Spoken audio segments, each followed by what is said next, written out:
Je sais pas vous, mais moi j'aime bien le zapping. Enfin maintenant ça s'appelle plus zapping, ça s'appelle vue. Ok, bon ça change rien, c'est le même principe.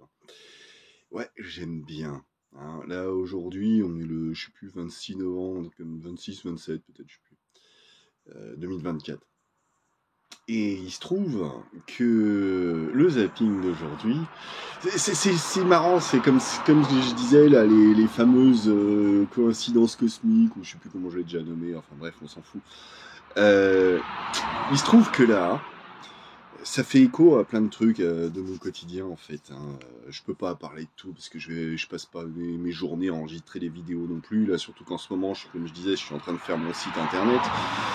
Mais là, il se trouvait donc, vous savez qu'en ce moment, on parle beaucoup du harcèlement, du mauvais comportement des hommes, mais comment se fait-il qu'il peut y avoir des hommes si mal élevés que ils font des affaires pénicaux et ce genre de choses, hein. Voilà, quand moi je dis que c'est une responsabilité collective, que tous, hommes et femmes, sont compris dans cette responsabilité. Au zapping, Madame Karine Le Marchand, oh elle est belle cette femme, oh dis donc, tout le monde l'aime, tout le monde l'adore, qu'est-ce qu'elle est mignonne. Une séquence qui pour une fois n'était pas glauque, qui n'était pas sordide, j'ai envie de dire, dans son émission à la con, là. La queue dans le pré, là. Hein.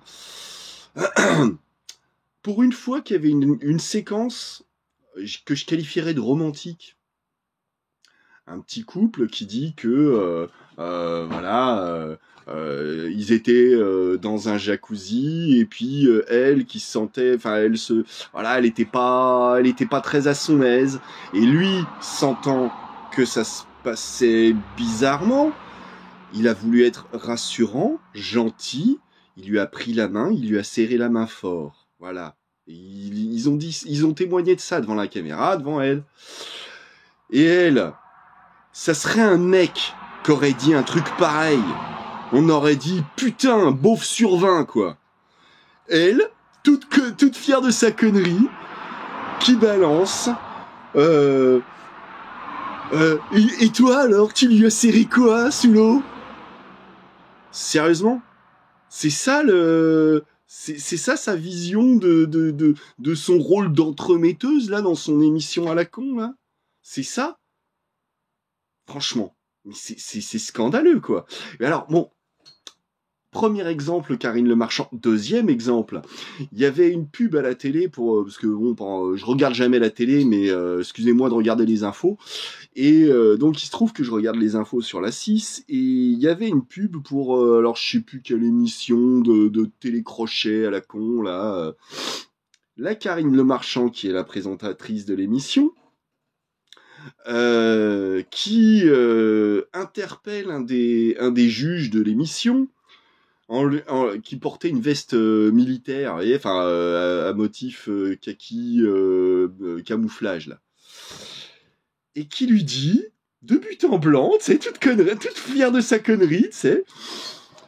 Mais à quel moment t'as trouvé que c'était une bonne idée de venir avec cette veste? Genre, connasse. On en est à dire que ça serait bien que les gens ils s'acceptent pour ce qu'ils sont, que c'est pas grave que tu sois gros, ce qui compte c'est d'être bien dans ta vie, d'être heureux. Fais un grand sourire et tu verras les autres ils t'aimeront plus pour ce que tu es. Voilà, ce genre de trucs comme ça. À quel moment, si ce n'est parce qu'il y a validation de la jeune société dans son ensemble par rapport à ce type de comportement, à quel moment elle s'est dit que c'était une bonne idée de sortir une connerie pareille? Hein? Non mais je veux dire, quand je vous dis qu'on est tous responsables, qu'on est tous coupables de ce genre de comportement, quand je vous dis que moi, mon type d'humour préféré, c'est l'autodérision, c'est me moquer de moi-même. C'est justement pour pas me moquer des autres. Hein? Parce que ça va bien les blagues sur les gros, sur les roux, sur les belges, sur les arabes, sur les nègres, sur... Vas-y. Hein? Et moi je vois ce que je comprends pas. Hein. Jusqu'ici je m'en sors pas mal. Il y a encore personne qui a demandé est-ce qu'on me retire mes vidéos. malgré tout ce que je peux dire dedans. Mais moi, dans les propositions que YouTube me fait, mais combien j'en vois vous savez, des mèmes américains, là, avec des blagues, avec nigger, mais tu sais, rayé pour pas qu'on voit que c'est marqué négro. Sérieux? Et ça, c'est drôle, du coup. Alors, bien sûr, quand on voit que c'est une blague, il y a des blagues qui peuvent être drôles, même si elles sont trash. Et ça me pose pas de problème qu'elles soient trash. Mais vous voyez un petit peu l'hypocrisie dans tout ça? C'est que, d'un côté, du moment qu'on a mis un petit astérisque, qu'on a mis un bip sur le gros mot, c'est bon, les publicitaires seront contents quand même. Vous voyez ce que je veux dire? Donc, bien sûr qu'on a tous une responsabilité collectivement dans tout ce genre de conneries. Hein? Tu veux faire une blague? Fais une blague sur toi-même. Fais pas une blague sur les autres. Hein? Comme l'autre espèce de petit PD, là. Oh merde, j'ai dit PD. Oh! Qui se foutait de ma gueule, là, qui me disait, oh, les chicots, dans les commentaires, là. Mais sérieux? On en est encore là, les gens? Vraiment? Putain, mais grandissez, quoi. Sérieusement, hein. Parce qu'on parle du harcèlement scolaire. Oh là là, le harcèlement scolaire, qu'est-ce que c'est dur, dis donc. Oh, c'est pas bien, hein. Oh, faut arrêter, hein. Et puis t'as tous les gosses en cœur. Oh ouais, dis donc, le harcèlement scolaire, c'est pas bien, hein.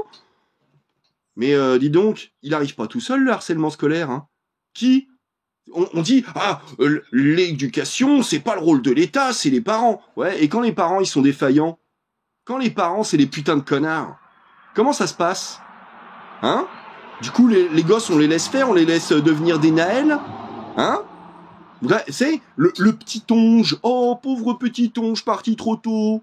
Mais dis donc, mais ce trou du cul, il y a un flic qui pointe un flingue vers lui, qui lui dit « tu bouges pas », et lui, il accélère. Mais il l'a mérité, sa balle dans la tronche. Et tout le monde qui vient manifester « ouais, dis donc, c'est pas bien, racisme et compagnie ». Non, là, pour le coup, non. Là, c'est juste un petit connard de 17 ans qui avait rien à foutre derrière le volant d'une bagnole, qui avait volé une bagnole, et qui, en plus, avec un flic devant lui, il se croit pour le roi du monde, il croit qu'il est dans GTA, il fonce tout droit. Mais il a mérité de crever, c'est bien fait pour sa gueule. Hein, honnêtement. Par contre, je voudrais revenir aussi sur un autre truc, hein, parce que puisqu'on en est la page racisme. Vous vous rappelez de l'histoire de la boîte de nuit, là, du gamin? Oh, le pauvre petit gamin, il est mort en boîte de nuit parce qu'il s'est pris un coup de couteau par des vilains arabes. Hein. Ouais. Ils sont revenus parce qu'ils s'étaient fait maltraiter par une bande de racistes dans la boîte. Hein. Ouais, l'équipe de joueurs de rugby, oh, ils étaient trop cool, ils étaient là pour faire la fête. Qui les avait traités de bougnoules et de je sais pas quoi. Qui en avait un arabe qui avait les cheveux longs, hein, ils l'ont emmerdé parce qu'il avait les cheveux longs, qu'ils le traitaient de pédé ou je sais pas quoi, hein. Et donc les mecs, ils sont revenus en bande pour pouvoir s'expliquer parce que autant je cautionne pas, autant je comprends, hein. Et bah ouais, bah du coup, le pauvre petit, il est mort. Mais ouais, mais c'était un pauvre petit connard de petit merde de merde, hein. Qui a voulu se battre avec ses copains, hein, parce qu'il s'est dit qu'ils étaient les plus forts. Ah bah ouais, manque de beau, il y en a un qui est mort. Ben vous êtes tous une bande de connards. Celui qui a donné le coup de couteau, comme tous les autres. Et c'était tous des racistes dans l'histoire, les uns comme les autres. Hein. Donc faut arrêter un petit peu toute cette hypocrisie, là, ces conneries. Bien sûr que c'est une responsabilité collective. Bien sûr qu'on est tous responsables. Et quand mon voisin, cette espèce de gros sac à merde, il faudra que je vous raconte ce qu'il m'a dit un jour. Hein. Faudra vraiment que je vous raconte. Hein. Là, je vais pas le faire maintenant parce que sournois comme il est, cette espèce de gros enculé de fils de pute, il serait bien capable d'écouter parce que je parle à voix haute. Non, je vous raconterai un de ces jours. Je vous raconterai. Et vous verrez pourquoi j'ai les nerfs contre lui. Cette espèce de sac à foutre là. Comment je pourrais lui pardonner cette espèce d'enculé là? Il a même pas eu le courage de venir s'excuser, ça fait bientôt 2 ans. Venir demander pardon, me regarder dans les yeux et dire « Ouais, non, franchement, j'avais déconné cette fois-là. Hein. Ces 2 fois-là. Hein. Ouais, parce que je suis patient en plus de ça. Ouais, j'ai déconné, pardon. Mais jamais. Trop de fierté là, dans son crâne de merde, là. Trop de fierté pour demander pardon. Eh ouais. Est-ce que vous demandez pardon, les gens, quand ça vous arrive de déconner? Voilà. Responsabilité collective, tout ça, tout ça. Donc, bien sûr que... Vous savez, voilà, je disais l'histoire de Karine Le Marchand, mais en vrai, on en voit tous les jours des comme ça. Tous les jours, les gens, ils font ce genre de trucs. Hein, encore un exemple qui était dans le zapping, là, de tout à l'heure. Et parce que là, ouais, il y a bien sûr qu'il y a un vrai problème de société quant à la place de la femme. Hein. C'est pas moi qui vais dire le contraire, hein, ça fait longtemps que je plaide de ce côté-là. Par contre, dire ça, ça veut pas dire qu'il n'y a pas exactement les mêmes problèmes du côté des hommes. Hein. Parce que on dit, oui, la société macho, masculiniste, machin. Ok, mais est-ce que c'est tous les hommes qui sont macho, masculinistes comme ça, ou est-ce qu'il n'y en a pas une partie qui en profite et une partie qui en souffre, de la même façon que les femmes, hein? Et puis pareil, est-ce qu'il n'y a pas des femmes qui tirent largement leur épingle du jeu, voire qui en profitent, ce que je pourrais appeler les michetonneuses, hein? Voire des femmes plus ou moins perverses, hein, comme il y a des hommes pervers, hein, justement. Et d'un autre côté, il y a celles qui en souffrent, hein? Regardez, dans le zapping, comme je disais, il y avait cette histoire. À un moment, il y a dans une émission, je sais pas laquelle, encore un autre télécrochet à la con là, Hélène Ségara qui s'adresse à une gamine, qui lui dit oui, je sens bien ta détresse et que, alors je sais plus avec quel mot elle l'a dit, hein, que mais en fait tu te sens pas légitime, disons que on t'a dit toute ta vie que tu prenais trop de place et tu n'oses pas prendre ta place. Eh ben écoutez, moi, il y a une quinzaine d'années de ça, hein, pardon, c'est une amie à moi, une amie, hein, qui m'a dit exactement ça, qui m'a dit que moi, je prenais trop de place, que je devais laisser de la place aux autres, ok? Elle m'a pas soutenu pour que je m'affirme et que j'ose exister dans cette société compétitive et cruelle. Non, je prenais trop de place. Résultat, je prends tellement trop de place, je suis revenu vivre chez ma mère, ça fait 15 ans que je parle plus à personne. Ou presque. Hein. Pas exagérer non plus. Voyez le mal qu'on peut faire comme ça, hein, tout en se donnant bonne conscience. Pourquoi? Peut-être parce que elle-même, elle se sentait pas le droit, ou parce qu'elle osait pas, simplement, cette connasse, prendre sa place qu'elle avait toute légitimité à prendre. Mais à cause de ses propres, je dirais, comment dire, ses propres, sa propre culpabilité, ses propres, ah merde, je retrouve pas le mot. À cause de ses propres barrières qu'elle se met elle-même dans la tête, elle voulait m'imposer les mêmes. Voyez, hein? Cette même personne qui me disait, mais tu sais, parce que moi souvent, j'essaye de comprendre le monde en fonction de ce que je suis moi-même, de ce que j'ai compris de moi-même. Hein? Et du coup, ça me permet de me donner des pistes pour essayer de comprendre ce qui peut se passer dans la tête des autres. Et du coup, je fais des extrapolations comme ça. Des fois, je peux me tromper, hein, comme tout le monde. Hein, comme tout le monde, hein, rappelez-vous. Mais du coup, je dis, voilà, je pars du principe que plus ou moins tout le monde fonctionne de la même manière que moi. Hein. Cette personne me disait, vous voyez, une des premières vidéos que j'ai postées là sur cette série, c'est les injonctions contradictoires. Ça parlait exactement de ce sujet-là. Je l'ai noté la phrase parce que je me rappelais plus bien. Mais tout le monde n'est pas comme toi. Et d'un autre côté, elle me disait aussi, mais tu n'es pas différent des autres. Putain, bordel, faudrait savoir alors. Soit tout le monde est pas comme moi, soit tout le monde est comme moi. Si je suis pas différent des autres, ça veut dire que je suis exactement comme les autres. Mais dans ce cas-là, vous voyez, pour donner de la matière à son discours qui en réalité était creux et en réalité c'était pour pas reconnaître que j'avais raison, elle usait de sophisme comme ça pour essayer en disant tout et son contraire, de se faire passer pour celle qui avait raison, alors qu'en fait c'était moi qui avais raison. Hein, si je décompose, hein. Parce que si on extrait ce qu'elle venait de dire, ça veut dire que, en soustraction, c'est que moi j'avais raison, ok? Donc vous voyez, méfiez-vous un petit peu de ces phrases un peu faciles qu'on peut vous balancer comme ça pour essayer de vous faire passer pour le con de l'histoire. Hein, et puis, méfiez-vous de celles que vous pouvez utiliser à l'encontre des autres. Vous voyez, hein, parce que, souvenez-vous d'un truc aussi. Souvent, quand quelqu'un vous accuse de quelque chose, c'est parce qu'il sait que lui-même, il a cette crasse au fond de lui. Exactement ce que je vous raconterai à propos de mon bâtard de voisin de ces jours. On appelle ça faire une projection en psychologie. Si tu accuses quelqu'un de quelque chose, c'est que tu sais qu'au fond de toi, c'est toi qui es le pire des deux dans ce domaine. Ok ? Bien sûr, il y a toujours des exceptions. Hein. Celui qui disait que Émile Louis c'était une espèce de cinglé pédophile, je pense qu'on peut dire qu'il avait raison. Hein. Par contre, quand les gens ils te balancent ça comme ça un peu facilement pour faire une blague, ceux qui traitent les autres de PD à longueur de temps, par exemple, c'est peut-être qu'ils le sont un peu refoulés en fait en eux-mêmes.